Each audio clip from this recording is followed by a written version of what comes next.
Bollywood celebrity manager दिशा सालियन मृत्यू प्रकरण चांगलंच तापलेलं आहे। सामूहिक बलात्कार करून तिची हत्या करण्यात आल्याचा आरोप तिचे वडील सतीश सालियन यांनी केला आणि त्यांनी मुंबई उच्च न्यायालयामध्ये याचिका सुद्धा दाखल केलेली आहे। आणि आता या प्रकरणामध्ये नवीन ट्विस्ट आलाय। या नवीन दाव्यामुळे संपूर्ण प्रकरणाची दिशाच बदलून जाणार का असा प्रश्न या निमित्तानं उपस्थित होतोय। बघूयात।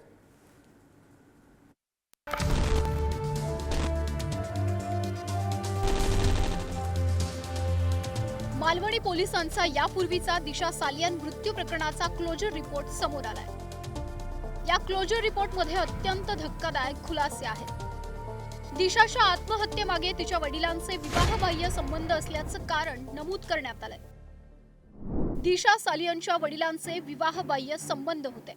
वडिलांच्या अफेअरमुळे दिशाला संबंधितांना पैसे द्यावे लागत होते। वडीलही दिशा सालियनकडे वारंवार पैशांची मागणी करायचे। वडिलांना वारंवार पैसे द्यावे लागत असल्यानं दिशा वैतागली होती। कष्टाचा पैसा नको त्या बाबींसाठी खर्च होतोय, दिशानं मित्राला सांगितलं। वडिलांच्या अफेअर बाबतही दिशानं मित्रांना माहिती दिली होती। वडिलांना वारंवार पैसे देऊन दिशा आर्थिक अडचणीत सापडली होती। आर्थिक चणचणीच्या ताणातूनच दिशा सालियननं आत्महत्या केली। जे आता 5 वर्षांनी तिच्या वडिलांना हाताशी धरून जे राजकारण करतात ते त्यांना लखलावं। पोस्टमॉर्टम रिपोर्ट कालच आलेला आहे, काही दिवसापूर्वी आलाय, पुन्हा एकदा प्रसिद्ध झाला। इतर काही गोष्टी येत आहेत। अशा घाणेरड्या विषयाचं राजकारण करून जे या महाराष्ट्राच्या पहिल्या क्रमांकाच्या कुटुंबावर, ठाकरे कुटुंबावर चिखलफेक करू इच्छितात आणि पुन्हा बाळासाहेब ठाकरेंचे फोटो लावतात। आम्ही बाळासाहेब ठाकरेंचे विचारवाहक आहोत असे म्हणतात। त्यांना लाजा वाटला पाहिजे करताना। त्या मालाडच्या पोलीस स्टेशन संदर्भात क्लोजर रिपोर्ट, पोस्टमॉर्टम रिपोर्टच्या संदर्भात दिशा सालियनच्या वडिलांनीच प्रश्नचिन्ह निर्माण केलेलं आहे। अगर ती एवढ्या आर्थिक अडचणीत होती तर मग ती डिसेंबरला लग्न कशी करणार होती, जी माहिती अनुसार। म्हणून पोस्टमॉर्टम रिपोर्ट, क्लोजर रिपोर्ट, मालाडच्या पोलीस स्टेशन तो महाविकास आघाडीच्या कोणाच्या आदेशाखाली तेव्हा चालत होते। दोनदा आयोग का बदलले पोलीस स्टेशननी तेव्हा।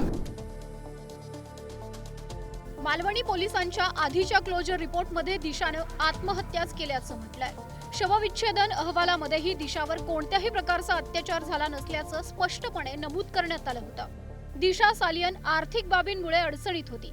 वडिलांच्या एका अफेअरमुळे दिशा त्यांना पैसे देऊन थकली होती।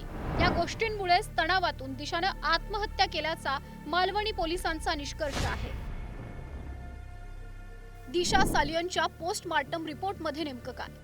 दिशा सालियनचा 8 जून 2020 रोजी मृत्यू, 3 दिवसांनी पोस्टमॉर्टम। दिशाच्या शरीरावर, हाताला, पायाला, छातीवरही जखमा झाल्याचा उल्लेख। दिशाच्या डोक्यावर गंभीर जखम झाल्यामुळेच तिचा मृत्यू। दिशाच्या नाकातून आणि तोंडातून देखील रक्त येत होतं। तिच्यावरती कुठलाही लैंगिक अत्याचार किंवा बलात्कार झालेला नाही। तो क्लोजर रिपोर्ट हा सरकारनं परत घेतला आहे, अमान्य केला आहे आणि त्यामुळेच त्या महाराष्ट्र शासनाने केस रिओपन केली आणि SITची स्थापना केली। मग जो रिपोर्टच परत घेतला आहे, अमान्य केला आहे, त्या आधारावर दिशाच्या वडिलांचं हे जे काही त्यांची मानहानी, बदनामी सुरू आहे ते योग्य आहे का? कसं आहे की दिशा सालियन प्रकरणामध्ये कालच मालवणी पोलिसांनी आपला क्लोजर रिपोर्ट दिलेला आहे।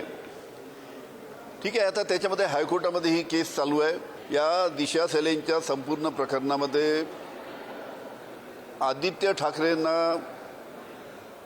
राजकीय षडयंत्र करून बदनाम करण्याचा विषय मला दिसतो।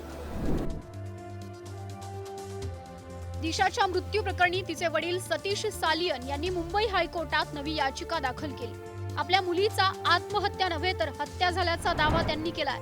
त्यामुळे या प्रकरणी आदित्य ठाकरेंची नार्को टेस्ट करण्याची मागणी शिंदेच्या शिवसेनेकडून करण्यात येते। आदित्य ठाकरे यासाठी नार्को टेस्टला का तयार होत नाही?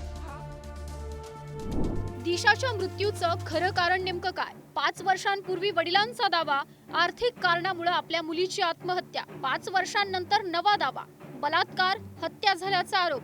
तर पोलिसांचा क्लोजर रिपोर्ट काय? वडिलांच्या विवाहबाह्य संबंधांमुळेच आत्महत्या. कित्येक प्रकरण असे आहेत की जे महिलांचे प्रकरण आहेत त्याच्यावर ते राजीनामे द्यायचं काम पडलेलं आहे मंत्र्यांना, आणि ते मंत्र्यांनी दिले तरी पण या प्रकरणावर ते का प्रकाश टाकला जात नाही, या प्रकरणामध्ये का दखल घेतल्या जात नाही, आणि याच्यामध्ये जे काही आरोपी आहेत आदित्य ठाकरे यासाठी नार्को स्टेटला का तयार होत नाही, हा पण आमचा या ठिकाणी मुद्दा आहे. आणि म्हणून हे प्रकरण फार गंभीर आहे. ज्या पद्धतीने डॉक्टरांचा रिपोर्ट आला आहे त्याच्यामध्ये ज्या जखमा दाखवलेल्या आहेत त्या पडल्यामुळे होत नाही, तर त्या मारहाणीमुळे झालेल्या जखमा आहेत हे डॉक्टरांनी स्पष्ट केलेलं आहे. म्हणून दिशा सालेंचा मृत्यू हा ॲक्सिडेंट नाही, तिला झालेल्या मारहाणीमुळे तिचा मृत्यू झालेला आहे, आणि त्याला जे जे कारणीभूत असेल त्याच्यावर आता सरकार कारवाई करेल. आपल्या लेकीनं आत्महत्याच केली, तिची बदनामी थांबवा असं तिचे वडील 5 वर्षांपूर्वी बोलायचे. आता तेच सतीश सालियन आपल्या मुलीची अत्याचार करून हत्या झाल्याचा दावा करतायत. मात्र मालवणी पोलिसांच्या क्लोजर रिपोर्टमध्ये वडिलांच्या विवाहबाह्य संबंधांमुळे दिशानं आत्महत्या केल्याचं म्हटलंय. त्यामुळे दिशाच्या मृत्यूचं सत्य नक्की काय, हा प्रश्न वारंवार उपस्थित होतोय.